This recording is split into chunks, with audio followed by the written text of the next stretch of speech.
when they say that they're introducing Meta AI in beta. And recently, I think last week, you would have seen all those videos and releases from Zuckerberg mentioning about the AI developments and progress that they have made essentially at Meta. Now, this would be very interesting because, again, it can personalize the entire shopping experience.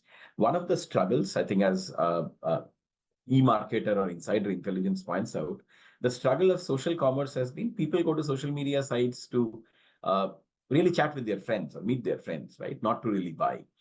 And as a result of which, the social media buyer percentage has never exceeded till now, even 50% of all the people who are using social media.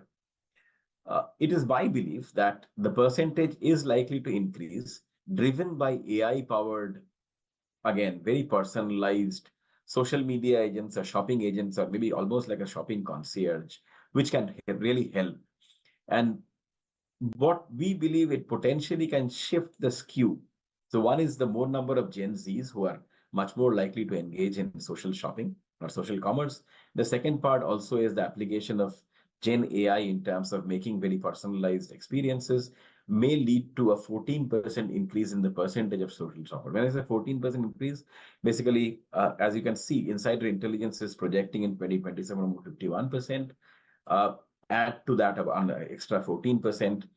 If everything sort of goes well, this percentage actually may not be 51%, maybe actually a lot higher, to about 65% of all the people engaging in social media may actually make a purchase or engage in active social commerce.